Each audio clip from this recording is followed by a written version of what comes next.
durable in the middle of a fight. He can steal Wild Growth to use it on himself. Again, more durability. Jax locked in, though, for Pun in the top lane. And the answer from Broken Blade is the Shen. We got to see this from Broken Blade in the LEC versus Finals. Back in draft, it's not about the Shen being a counter pick into Jax where you're saying, yes, I'm going to destroy him in the 1v1 and win the lane, and especially not if Pun goes in like this. Flash from both top laners. Broken Blade trying to stay alive for now. Pun continues the chase. Leap strike with the Empower. It's a solo kill. And the wave is horrible, by the way, because it was stacked up right underneath this tower. It's now in a horrible position. Dire's made his way bot. Yeah, D-Ray going in after Hans, who flashes forward. Hans knows he's going to die, and he wanted to make it a 1-for-1, but D-Ray denies it. Vedius in game number 2. We saw it start like this, and game number 3 is going to be the same way. His toe in the top lane. They give the kill over to Pun. Game number... Try to look for a big clutch play through Stand United. Bait them into a bad situation. Use the Shen to turn it around, because Broken Blade's not going to win this game. Look at the way they're playing. Dominance across the board. The top lane, the middle lane, the bottom lane. Every single individual finding plays. But now it's G2's turn. Yeah, Pun goes for the counter strike here. Wants to try to buy a little bit of time as his toe shows up, but Pun is going to drop. That's a shutdown going over to Broken Blade for some much needed relief as the gold lead between himself and his jungler, so the counter strike couldn't stun both of them. Meanwhile, Caps uses the shovel to knock D-Ray back into the turret, but then he steals it away and shuffles Caps backwards. But here's Stand United. This is what I was talking about, Vedius. This is how Shen gets back there onto Labrov as D-Ray tries to join him here, but he misses the abduct. There's the death sentence also going wide. Team Secret Wales really wanting to commit to this. Skewmon using the subjugate to try to stay alive, but can the drain keep him going? No, D-Ray takes the kill, but now BA's in trouble as Hans summon Labrov looking for a little bit more damage onto him, but Eddie shows up here into the fight now as D-Ray has to get away from Caps. Flash over the wall from BA, Hans ready to follow. BA wants to try to kill him, and the thrash takes him out as D-Ray gets the kill to Caps. Now he's gonna find another on Labrov, and Team just keep those right clicks going, and they're able to make it work. 2.2k the gold lead. Dragon now 18 seconds away. Team Secret, first time in this series, they got first Dragon of the game, and they are set up beautifully to get themselves another one. And especially when that first Dragon is an Ocean Drake, when we're still in the laning phase, the extra regeneration that offers can actually go quite a long way in these extended situations where it's small trade, wait 30 seconds, go back in, small trade. So Team Secret, really feeling good about this one. G2's got to recalibrate. Patience. Patience is the name of the game. Scale, scale, scale, and then scale a little bit more. Absolutely. You've got the Azir with a Yunara and a Lulu and a Trundle, and they are going to have to find a way to make this game go further, because it's now a 2,500 gold lead for Team Secret Wales. D-Ray stealing away the Azir ulti to try to buy enough time to get himself out of this one. Skewmon, though, already has him subjugated. D-Ray is on the run. This is going to be a big shutdown if G2 can secure it. Boy. He is running away real quick. Skewmon does not have any ranged damage. However, he could still throw out a pillar. D-Ray just wants to execute. Abscond over the wall. He's gone, mate. Skewmon is trying to chase him. D-Ray's still on the run. Run. He's just trying to... Is he going to actually try to escape? There's no way he tries. He wants to potentially turn it around. This is crazy mode. Flashes over the wall, but Skewmon just walks through the gate. And it ends up being a play from D-Ray that was audacious, but it gets punished. I mean, I loved it from D-Ray. I loved the fact that he was ready and said, you know, I think I can take this. I'll take this fight against the Trundle. Broken Blade has to commit his ulti, which means that he's then forced to TP back to top lane. Pun, though, he overstayed his welcome. Broken Blade TP's back to a Pun that is very low health and completely out of mana. Broken Blade is now, though, met with his toe, and that's a Mundo! Pun tries to get out, but Broken Blade knocks him down. Surely the Shen will fall here, but he has already taken one with him.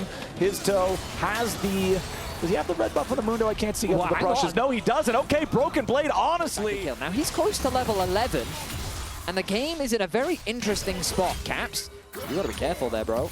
Yeah. D-Ray just jumps in after him, nearly gets the solo kill, but now Skewmon wants to get one back. It's subjugate for subjugate, and this time it's not good enough to keep D-Ray alive. You have to be most wary of the Jax, I feel. That Trinity Force being finished is a scary thing to be looking at as Cap's in a lot of danger. Yep, does get stunned up by the counter-strike, but here comes Stand United. This one could get messy. D-Ray is already ready to jump in, though. He's got the Stand United of his own, but he might just drop to Broken Blade. One more auto attack's going to do it, but he gets pulled away to safety. Pun now also very low, but a nice death sentence coming out from BA. The MVP of this fight is the Thresh, as Broken Blade almost dies, but he still gets away. You gotta be kidding me. Nobody died on either side? HP bars were blinking. We're not done. TP back, he's back in. We're not done. D-Ray's coming back around. He sees all these low health bars and he will not allow them to escape. He wants to go after the Trundle. He needs to get the abduct and he lands it. Skewmond is down and that's the enemy jungler. So now Team Secret Whales will go after the Rift Herald. This series is delivered. I know that G2's up 2-0, but we are getting some crazy gameplay on the Rift, Edius. Love the use of the TP once again from D-Ray. This man is what I would describe as fight-focused. Okay. Because in the midst of that fight, he is thinking about, how do I get back into the fight? And with that TP available, and it ends up being a nice pickup with the Herald as well. Yeah, they secure the Herald after the fight, but you can see here in the picture-in-picture, it is G2 going after the Dragon themselves. They'll secure that one, but they've got to make sure they can escape afterwards. Okay, so soul stacking is stopped. Your Coinbase gold grind popping up right now, talking about our AD carries. Remember, we'll be looking at them more and more as the clock ticks forward, considering these are both hyper carries. But we have what could be a dive here as his toe. Okay, his toe should have gave somebody else the keys. He was not fit for driving. He had a little bit too much Mundo juice, and that was just not the play he wanted. Yeah, I mean, nope. So I've seen a play like that before, where they missed, but they got a knock up and it turned into a crazy play. And so I thought, okay, maybe there's something that I don't see. Maybe Hizdo has a play in mind, a line that I just can't comprehend, and I still don't comprehend it. As Skewmon now goes to top lane. Yeah, we can see Pun looking for the solo kill into Broken Blade, but you can't go for solo kills against Skewmon. He is just about 20 minutes into the game, 30 seconds on the clock until Baron spawns. And remember back to game number 1, where G2 were completely dominant. They secured the Baron 21 minutes into the game. Both top laners really committing once again for those damage bars like we were talking about. Pun hits the counter-strike, a little bit more damage. You might kill him, no, Broken Blade! With the out. He is. Oh, he was so close. We're back in the action. We're already back into the action now as his toes down to half HP. Skewmon in the middle of everybody, but he's already got the Wild Growth staying alive for now. Pun looking to pressure into the back line as Skewmon is down to 100 HP, but Skewmon stays alive and Pun's the one who dies. Broken Blade is dominating as D-Ray gets shuffled into the middle of the fight, but Caps and D-Ray both die. Now it's a double kill back over to Broken Blade as he looks for Eddie. Got to be a little bit careful though. The Gravitum is ready to go. BA with the flash over the wall as Broken Blade still your target. Skewmon coming in here for the chomp. Looks for Eddie and they got him. G2 taking even more of the fight. Skewmon is unafraid of his toe. He continues looking for more as Hansama picks up BA, and G2 gets themselves an ace for 1. Dusk and Dawn completed, so... He did this in the finals as well. And I mean, it's working out for him in terms of the skirmishing power. Yep, and G2 has also now eaten Hunter Bolts, which is so good on these ultimate reliant AD carries. But now that the tier 1 turret dies in the top lane, D-Ray finds himself overextended. His toe's coming up to try to help him, but Mundo doesn't have any hard CC to assist in these situations, so Caps just picks up another kill. It's a 4,000 gold lead now for G2. And I will say, I really do think that Skewmon has been the quiet standout in this game. Through all of the chaos, he's provided that stability. He's saved his lane countless times, and now he's threatening the Baron as Team Secret is forced to respond. All right, they've got no mid laner. They got to figure out how to deal with this, but his toe's already nearly killed. Even as the Mundo, he stays alive a little bit longer, but he still dies at the end of the day, and Eddie falls next. Pun's in the middle of everyone, but that's not where he needs to be. He can't even get the kill on LeBron. The Lulu lives with 15 health. G2 are going to kill everybody except Lebrov, and now Skewmon and Caps will two-man the Baron, while Hansama and Lebrov push that mid lane turret themselves. Broken Blade just going to make sure that that wave stays pushed, making his way towards the tier 2. Hans moves over towards the Baron. Ladies and gentlemen, it is now once again a G2 game. Under in the lane. It is recovered wonderfully with the help of the team. And now G2, with their 8,000 gold lead, with their Baron buff for the next 2 minutes, are looking to form a split push threat. It's a 4-1 split with everybody except for Broken Blade forcing their way into the base here in the bottom lane. The first inhibitor turret already gone. Yeah, nothing's stopping them. Pun is still split pushing in the top side. G2 have already found their first inhib, and you can see Broken Blade walking all the way over there. Now he's going to answer Pun. Tier 2 turret is already down. But the Jax is afraid of the Shen. Even in open territory, no structure to protect him.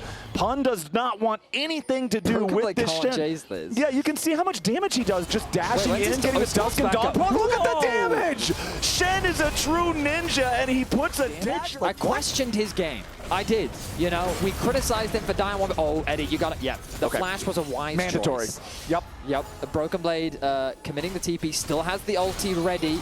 I mean, G2 getting a lot of value out of this Baron. Tower is falling one after the other. They've set their sights on the next inhibitor towers. 4-1. Once again, the setup. Shen ready with the ult. Azir ulti stolen away. All right, 30 seconds remain on the Baron. Teleports coming in now, though, for Team Secret Whales. This is their final send to try to save their game state. Cap taking a ton of damage from Pun, but Hizto and BA are also going to be knocked away from the fight. D-Ray in the middle of everybody, going golden here for a moment, trying to buy enough time, but Pun has run out of ammo, and Caps is able to fight him off all on his own. The Aphelios ulti doesn't find the result they're looking for. Meanwhile, Caps chasing after the enemy Jax. The arm guard will only buy him a moment. Stand United to guarantee that Caps wouldn't die there in the 1v1, and now that the enemy team has lost both solo lanes, G2 is looking to clean sweep the Vietnamese team. BA will not find a target with his death sentence. The Nexus turrets are about to crumble. First one's already down, and the top lane inhibitor will follow as Caps guarantees this one. Everybody left standing on Team Secret Whales just trying desperately to defend. BA hits a death sentence, but Hans is unfazed. One more auto attack might take him down. Meanwhile, at least Caps is removed by Eddie, but now G2 are onto the Nexus. The respawns coming in from the Whales will not matter. G2 trying to get a couple of extra kills on the way out, but they'll clean sweep Team Secret Whales.